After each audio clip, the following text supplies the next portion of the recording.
श्रीमद् भगवद गीता अध्याय 18 मोक्ष संन्यास योग श्लोक 36।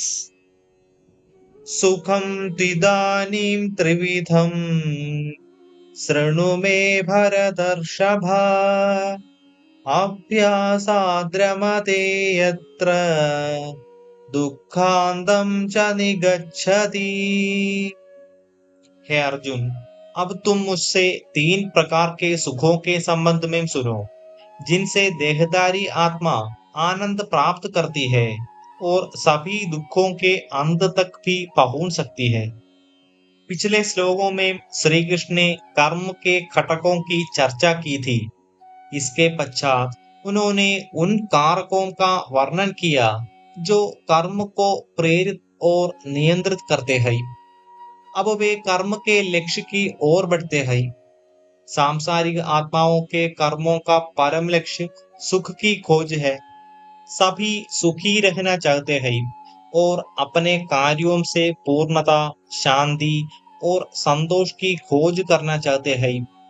परंतु प्रत्येक व्यक्ति के कर्म में उनके संकटक कारकों का अंतर होता है और उनके द्वारा संपन्न कार्यों से प्राप्त होने वाले सुखों की श्रेणी में भी अंतर होता है। श्री कृष्ण अब सुख की 3 श्रेणियों का वर्णन करते हैं। श्लोक 37। यत्तदग्रे विषमिव परिणामे अमृतोपमम् तत्सुखं सात्विकं प्रोक्तम् आत्मबुद्धि प्रसादजम्। जो आरंभ में विष के समान लगता है, लेकिन अंत में जिसका स्वाद अमृत के समान हो जाता है, उसे सात्विक सुख कहते हैं। यह शुद्ध बुद्धि से उत्पन्न होता है, जो आत्मज्ञान में स्थित होती है। श्री कृष्ण कहते हैं कि सात्विक सुख भी इसी प्रकृति का होता है, जो अल्पकाल के लिए दुख के रूप में कड़वा लगता है और अंत में सुख के रूप में इसका स्वाद अमृत बन जाता है। वेदों में सात्विक सुखों का श्रेय के रूप में उल्लेख किया गया है, जो कि वर्तमान में दुखद और अंततः लाभकारी होता है। इसके विपरीत प्रेय है, जो आरंभ में सुखद लेकिन अंततः हानिकारक होता है। श्रेय और प्रेय के संबंध में कठोपनिषद में वर्णन है। 2 प्रकार के मार्ग होते हैं, एक लाभप्रद और दूसरा सुखद। ये दोनों मनुष्य को विभिन्न दिशा की ओर ले जाते हैं। सुखद प्रारंभ में आनंद प्रदान करता है, लेकिन इसका अंत पीड़ादायक होता है।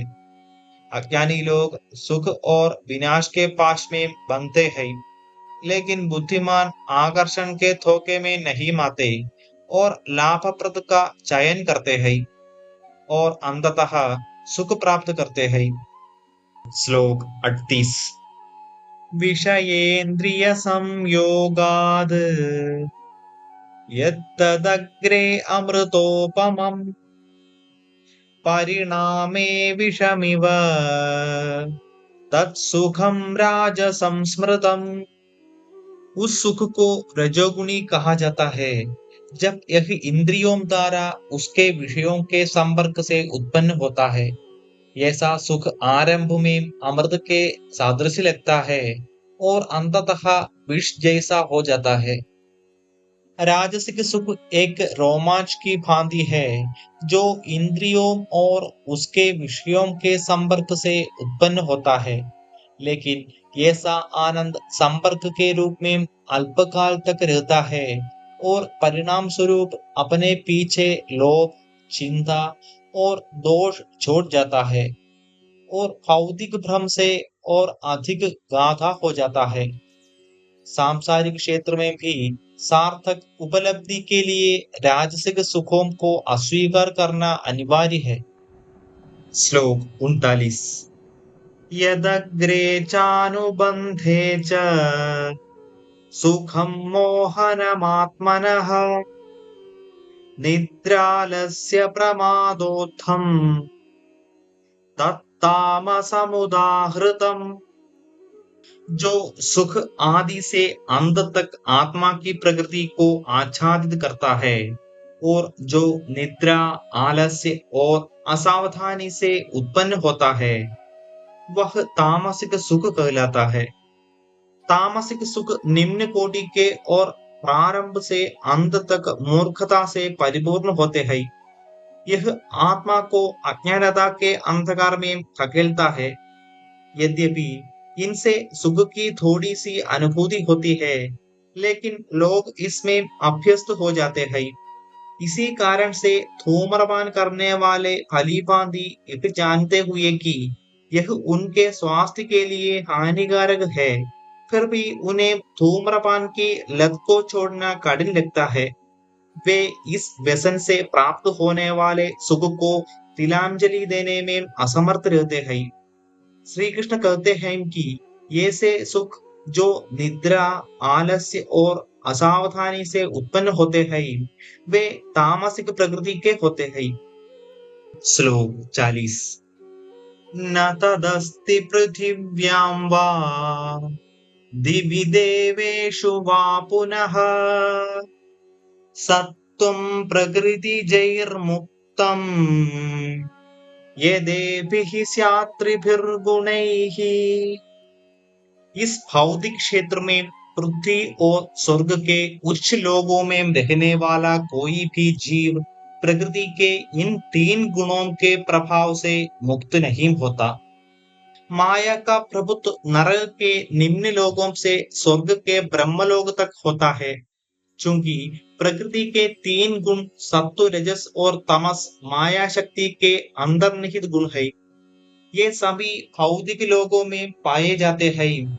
इसलिए इन लोगों के प्राणी, चाहे वे पृथ्वी लोक के मनुष्य हो या स्वर्ग लोक के देवता ही क्यों न हो, सभी तीन गुणों के अधीन रहते हैं। अंतर केवल तीन गुणों के तुलनात्मक अनुपात में है। नरक लोकों के निवासियों में तमोगुण की प्रबलता होती है। पृथ्वी लोक पर निवास करने वाले में रजोगुण की प्रधानता होती है और स्वर्ग में निवास करने वाले देवताओं में सत्वगुण की प्रबलता होती है। अब इन तीन परिवर्तनशील तत्वों का वर्णन करते हुए श्री कृष्ण यह स्पष्ट करेंगे कि मानव जाति में क्यों भिन्न भिन्न प्रकार की प्रकृति देखने को मिलती है। श्लोक 41। ब्राह्मण क्षत्रिय विशाम शूद्राणां च परन्तप कर्माणि प्रविभक्तानि स्वभाव प्रभवैर्गुणैः। हे शत्रुहता, ब्राह्मणों, क्षत्रियों, वैश्यों और शूद्रों के कर्तव्यों को इनके गुणों के अनुसार तथा प्रकृति के तीन गुणों के अनुरूप वितरित किया गया है, न कि इनके जन्म के अनुसार। यहाँ श्री कृष्ण स्पष्ट करते हैं कि प्रकृति के तीन गुणों के अनुसार लोगों का स्वभाव भिन्न भिन्न प्रकार का होता है, जिससे उनके व्यक्तित्व का निर्माण होता है। मानव स्वभाव और गुण पर आधारित कर्म के अनुसार वर्णाश्रम धर्म पद्धति समाज की वैज्ञानिक व्यवस्था थी। इस पद्धति के वर्गीकरण में चार आश्रम थे, जिन्हें जीवन की चार अवस्थाएं भी कहा जाता है, और चार वर्ण अर्थात चार व्यावसायिक श्रेणियां थी। चार वर्णों अर्थात चार व्यावसायिक श्रेणियों में ब्राह्मण, पुरोहित वर्ग, क्षत्रिय वर्ग, योद्धा और शासक वर्ग, वैश्य, व्यापार और कृषि वर्ग वाले, शूद्र, कर्मचारी वर्ग आते थे। वर्णों के मध्य कोई बड़ा या छोटा नहीं माना जाता था, क्योंकि भगवान ही समाज का केंद्र थे और सभी अपने अपने स्वाभाविक गुणों के अनुसार स्वयं और समाज को बनाए रखने के लिए काम करते थे और भगवत प्राप्ति के लिए प्रगति करते हुए अपने जीवन को सफल बनाते थे। इस प्रकार वर्णाश्रम पद्धति में विविधता में एकता थी। विविधता प्रकृति में अंतर्निहित है और इसे कोई समाप्त नहीं कर सकता। हमारे शरीर में विभिन्न अंग है और ये सब भिन्न भिन्न प्रकार के कार्य करते हैं। सभी अंगों से एक समान कार्य करने की अपेक्षा करना व्यर्थ है। इन सबको अलग अलग समझना अज्ञानता का द्योतक नहीं है, बल्कि उनकी उपयोगिता का तथ्यात्मक ज्ञान है। समान रूप से मानव जाति के बीच भी विविधता की उपेक्षा नहीं की जा सकती। वर्णाश्रम पद्धति ने मानवीय प्रकृति में विविधता को मान्यता दी और लोगों के स्वभाव के अनुकूल वैज्ञानिक ढंग से उनके कर्तव्य और व्यवसाय निर्धारित किए। यद्यपि समय व्यतीत होने के साथ साथ वर्णाश्रम पद्धति विरूपित हो गई और वर्गों में परिवर्तन किसी मनुष्य की प्रकृति की अपेक्षा जन्म के आधार पर होने लगा। ब्राह्मणों के बच्चों ने स्वयं को ब्राह्मण कहना आरंभ कर दिया, भले ही वे इसके लिए अपेक्षित गुणों से संपन्न हो या न हो। उच्च तथा निम्न जाति की अवधारणा को भी प्रसारित किया गया और उच्च जातियों के लोग निम्न जातियों को हेय दृष्टि से देखने लगे। जब यह पद्धति कठोर और जन्म आधारित हो गई, तब यह दुष्क्रियात्मक हो गई। यह एक सामाजिक दोष था जो समय के साथ उभरा और यह वर्णाश्रम पद्धति का मूल उद्देश्य नहीं था। अगले कुछ लोगों में इस पद्धति के मूल श्रेणीकरण के अनुसार श्री कृष्ण लोगों के गुणों को उनके कर्म के स्वाभाविक गुणों के साथ चित्रित करेंगे। श्लोक 42। शमो दमस्तपः शौचम् क्षान्तिरार्जवमेव च ज्ञानं विज्ञानमास्तिक्यम् ब्रह्म कर्म स्वभावजम्। शांति, संयम, तपस्या, शुद्धता, धैर्य, सत्यनिष्ठा, ज्ञान, विवेक तथा परलोक में विश्वास, ये सब ब्राह्मणों के कार्य के स्वाभाविक गुण है। सात्विक गुणों की प्रधानता से संपन्न लोग ब्राह्मण कहलाते थे। उनके मुख्य कार्य तपस्या करना, मन की शुद्धि का अभ्यास करना, भक्ति करना और दूसरों को अपने आदर्शों से प्रेरित करना था। इसलिए उनमें सहिष्णुता, विनम्रता और आध्यात्मिक मनोवृत्ति की उपेक्षा की जाती थी। उनसे स्वयं, अपने और अन्य वर्गों के लिए वैदिक अनुष्ठानों का निष्पादन करने की उपेक्षा की जाती थी। उनकी प्रगति उन्हें ज्ञान के प्रेम की ओर प्रवृत्त करती थी। इसलिए शिक्षा प्रदान करना और ज्ञान पोषित करना तथा इसे सबके साथ बांटना भी उनकी वृत्ति के अनुकूल था। यद्यपि वे स्वयं राज्य के प्रशासनिक कार्यों में भाग नहीं लेते थे, लेकिन वे अधिकारियों को मार्गदर्शन प्रदान करते थे। चूंकि वे शास्त्रों के ज्ञान से संपन्न थे, इसलिए सामाजिक और राजनीतिक विषयों के संबंध में उनके विचारों का अति महत्व था। श्लोक 43। शौर्यं तेजो धृतिर्दाक्ष्यं युद्धे चाप्यपलायनम् दानमीश्वर भावच्छ क्षात्रं कर्म स्वभावजम्। सूरवीरता, शक्ति, धैर्य, रण कौशल, युद्ध से पलायन न करने का संकल्प, दान देने में उदारता, नेतृत्व क्षमता, ये सब क्षत्रियों के कार्य के स्वाभाविक गुण है।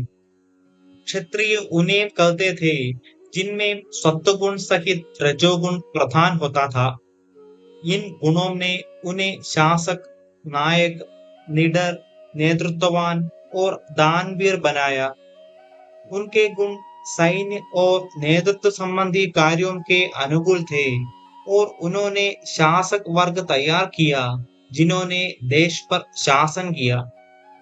फिर भी वे अनुभव करते थे कि ब्राह्मणों की तुलना में अन्य विद्वान पवित्र नहीं है। इसलिए उन्होंने सदैव ब्राह्मणों का मान सम्मान किया और वैचारिक, आध्यात्मिक और नीतिगत मामलों में उनसे परामर्श प्राप्त किया। श्लोक 44। कृषि गौरक्ष्य वाणिज्यम वैश्य कर्म स्वभावजम परिचर्यात्मकं कर्म शूद्रस्यापि स्वभावजम। कृषि, गोपालन और दूध उत्पादन तथा व्यापार वैश्य गुणों से संपन्न लोगों के स्वाभाविक कार्य है। शूद्रता के गुण से युक्त लोगों के श्रम और सेवा स्वाभाविक कर्म है। वैश्यों में रजोगुण की प्रधानता के साथ तमोगुण मिश्रित थे, इसलिए उनकी रुचि उत्पाद कार्यों, व्यापार और कृषि के माध्यम से अर्थव्यवस्था पर नियंत्रण करने और धनोपार्जन में थी। वे देश की अर्थव्यवस्था को संभालते थे और अन्य वर्गों के लिए रोजगार उत्पन्न करते थे। उनसे समाज के वंचित लोगों के कल्याणार्थ पुण्य और धर्मार्थ कार्यों में धन संपदा दान करने की अपेक्षा की जाती थी। शूद्र वे थे जिनमें तमोगुण की प्रधानता थी।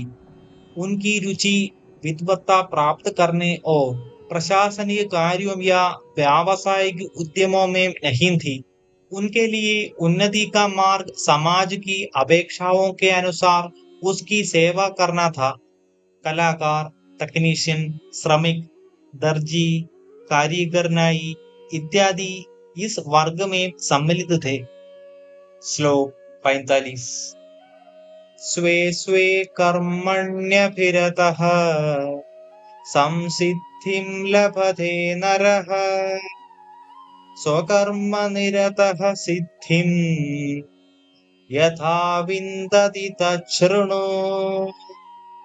अपने जन्मजात गुणों से उत्पन्न अपने कर्तव्यों का पालन करने से मनुष्य पूर्णता प्राप्त कर सकता है।